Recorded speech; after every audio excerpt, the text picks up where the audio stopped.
ജയിലിൽ തൂങ്ങിമരിക്കാൻ ശ്രമിച്ച തിരുവനന്തപുരം വെഞ്ഞാറമൂട് കൂട്ടക്കൊലപാതക കേസിലെ പ്രതി അഫാന്റെ നില അതീവ ഗുരുതരം. തിരുവനന്തപുരം മെഡിക്കൽ കോളേജ് ആശുപത്രിയിലെ വെന്റിലേറ്ററിലാണ് അഫാൻ ഉള്ളത്. പൂജപ്പുര സെൻട്രൽ ജയിലിലെ ശുചിമുറിയിലാണ് മുണ്ടുപയോഗിച്ച് തൂങ്ങിമരിക്കാനുള്ള അഫാന്റെ ശ്രമം ഉണ്ടായത്. ഷഫീദ് റാവുത്തർ ചേരുന്നുണ്ട് വിവരങ്ങളുമായി തിരുവനന്തപുരത്ത് നിന്ന്. ഷഫീദ്, നേരത്തെയും അഫാൻ ഇങ്ങനെ ആത്മഹത്യാശ്രമം നടത്തിയതാണ്. ഇപ്പോൾ പക്ഷേ ആരോഗ്യനില അതീവ ഗുരുതരമാണ് എന്നാണ് മനസ്സിലാക്കുന്നത്. എന്താണ് ആശുപത്രിയിൽ നിന്ന് ലഭ്യമാകുന്ന പുതിയ വിവരങ്ങൾ? ഷഫീദ് റാവുത്തർ. അർജിത്ത, നിലവിലിപ്പോഴും അഫാന്റെ നില അതീവ ഗുരുതരമായി തുടരുന്നു എന്നുള്ളത് തന്നെയാണ് മെഡിക്കൽ കോളേജിൽ നിന്ന് നമുക്ക് പങ്കുവയ്ക്കാൻ കഴിയുന്ന വിവരം. നമുക്കറിയാം, വെഞ്ഞാറമൂട് കൂട്ടക്കൊലപാതകം നമ്മൾ നെട്ടലോടെ കേട്ടൊരു സംഭവമാണ്. 5 പേരെ, അതായത് ഈ സ്വന്തം സഹോദരൻ, പെൺസുഹൃത്ത്, അതേപോലെ തന്നെ പിതൃമാതാവ്, പിതൃ സഹോദരന്റെ ഭാര്യ എന്നീ 5 പേരെ കൊലപ്പെടുത്തുകയും അമ്മയെ കൊലപ്പെടുത്താൻ വേണ്ടി ആക്രമിക്കുകയും ചെയ്ത കേസിലെ ഏക പ്രതിയാണ് അഫാൻ. തിരുവനന്തപുരം പൂജപ്പുര ജയിലിൽ അഫാൻ കഴിയുകയായിരുന്നു. ഇതിനിടയിലാണ് ഇന്ന് അഫാൻ ജയിലിനുള്ളിൽ വെച്ച് തൂങ്ങി മരിക്കാനുള്ള ഒരു ശ്രമം നടത്തിയത്. പതിവ് പോലെ ഞായറാഴ്ച സാധാരണഗതിയിൽ ഈ തടവുകാരെ അവരുടെ മെന്റൽ സ്റ്റെബിലിറ്റി ഇഷ്യൂ കാരണം അവരെ TV കാണിക്കുന്ന ഒരു നടപടിയുണ്ട്, ഒരു നീക്കമുണ്ട്.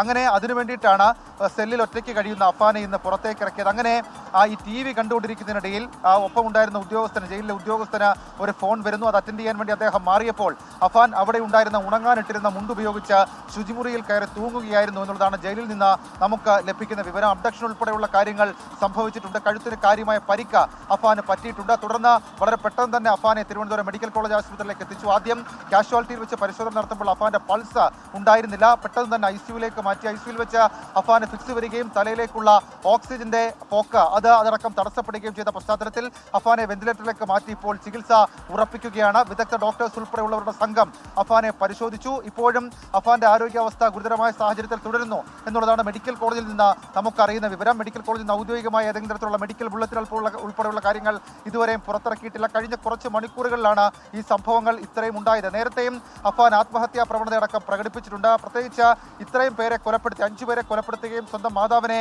ആക്രമിക്കുകയും ചെയ്ത ശേഷം അഫാൻ മദ്യത്തിൽ എലിവിഷം കലർത്തി ആത്മഹത്യയ്ക്ക് ശ്രമിച്ചിരുന്നു. എന്നാൽ അതിനുശേഷം പോലീസ് സ്റ്റേഷനിലേക്ക് കീഴടങ്ങിയ അഫാനെ തിരുവനന്തപുരം മെഡിക്കൽ കോളേജിൽ അന്നും വൈദ്യപരിശോധനയ്ക്കടക്കം എത്തിച്ചിരുന്നു. പിന്നാലെ അവസാന ഘട്ടത്തിൽ കുറ്റപത്രം കോടതിയിലേക്ക് സമർപ്പിക്കുന്നതിന് തൊട്ട് മുൻപ് അഫാനെ വീണ്ടും പോലീസ് കസ്റ്റഡിയിലെടുത്തപ്പോൾ പോലീസിനോടടക്കം തനിക്കിനി ജീവിക്കേണ്ട, താൻ ആത്മഹത്യ ചെയ്യും എന്ന് അഫാൻ പറഞ്ഞിരുന്നു. സ്വാഭാവികമായും അതിൻ്റെയൊക്കെ പശ്ചാത്തലത്തിൽ ജയിലിൽ വലിയ സുരക്ഷ അഫാന്റെ കാര്യത്തിൽ ഒരുക്കിയിരുന്നു. ഒരൊറ്റ സെല്ലിലേക്ക് അഫാനെ മാറ്റുക, അതിനപ്പുറത്തേക്ക് 24 മണിക്കൂറും അഫാനെ നിരീക്ഷിക്കുക തുടങ്ങിയ സംവിധാനങ്ങളൊക്കെ ജയിലിൽ ഏർപ്പെടുത്തിയിരുന്നു. അതിനിടയിലാണ് ഞായറാഴ്ച ഇങ്ങനെ ഒരു നീക്കത്തിനിടയിൽ അഫാൻ ആത്മഹത്യയ്ക്ക് ശ്രമിച്ചത്. ഏതായാലും അഫാന്റെ ആരോഗ്യനില അതീവ ഗുരുതരമായ സാഹചര്യത്തിൽ തുടരുകയാണ്. ജയിൽ സൂപ്രണ്ടടക്കം ഇക്കാര്യത്തിൽ ഒരു പ്രാഥമിക അന്വേഷണം, പ്രാഥമിക വിവരശേഖരണം അടക്കം ആരംഭിച്ചിട്ടുണ്ട്. ജയിൽ വകുപ്പിന്റെ ഭാഗത്ത് ഏതെങ്കിലും തരത്തിൽ വീഴ്ച ഉണ്ടായിട്ടുണ്ടോ എന്നതടക്കമുള്ള നാടിനെ നടുക്കിയൊരു കൂട്ടക്കൊലപാതകമാണ്.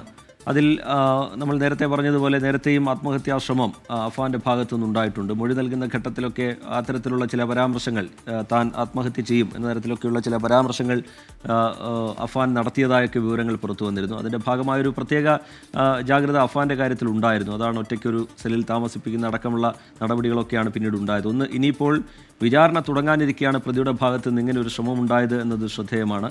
ഈ ജയിൽ അധികൃതരുടെ ഭാഗത്തു നിന്ന് ശ്രദ്ധക്കുറവോ വീഴ്ചയോ അങ്ങനെ എന്തെങ്കിലും ഉണ്ടായിട്ടുണ്ടോ ഷഫി?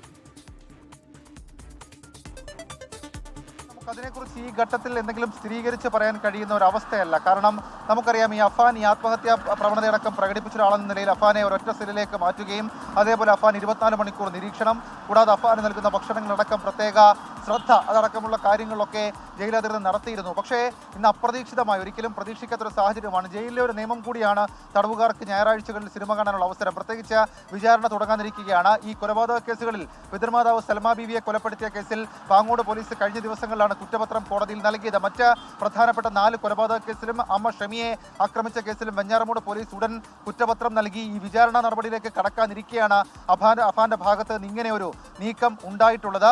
ഒരു വലിയ ശ്രദ്ധ അഫാന്റെ കാര്യത്തിൽ പൂജപ്പുര ജയിലിൽ ഒരുക്കിയിരുന്നു എന്നുള്ളത് വാസ്തവമാണ്. പക്ഷേ എവിടെയെങ്കിലും ഒരു ചെറിയ ശ്രദ്ധക്കുറവ് ഉണ്ടായിട്ടുണ്ടോ എന്നുള്ളത് ജയിൽ വകുപ്പിന്റെ അന്വേഷണത്തിൽ മാത്രമായിരിക്കും അറിയുക. നിലവിൽ ഇപ്പോൾ അഫാന്റെ ആരോഗ്യസ്ഥിതി സംബന്ധിച്ച് കൂടുതൽ ശ്രദ്ധ നൽകുന്നുണ്ട്. പ്രത്യേകിച്ച് വിചാരണക്കടക്കം ഇയാളെ വിധേയമാക്കണം, ശിക്ഷാ നടപടികൾക്ക് വിധേയമാക്കണം. അപ്പോൾ സ്വാഭാവികമായും അഫാന്റെ ആരോഗ്യനില സംരക്ഷിക്കുക എന്നുള്ളത് പോലീസിന്റെയും ജയിൽ വകുപ്പിന്റെയും ഒക്കെ ഒരു ഉത്തരവാദിത്തമാണ്. മെഡിക്കൽ കോളേജിൽ തിരക്കിട്ട ചില നീക്കങ്ങൾ അതുമായി ബന്ധപ്പെട്ട് നടക്കുന്നുമുണ്ട്. റിജിത്ത, ശരി. ജയിലിൽ തൂങ്ങി മരിക്കാൻ ശ്രമിച്ച തിരുവനന്തപുരം വെഞ്ഞാറമൂട് കൂട്ടക്കൊലപാതക കേസിലെ പ്രതി അഫാന്റെ ആരോഗ്യനില അതീവ ഗുരുതരമായി തുടരുകയാണ്. തിരുവനന്തപുരം മെഡിക്കൽ കോളേജിലെ ICUവിലാണ് അഫാൻ ഇപ്പോൾ ഉള്ളത്.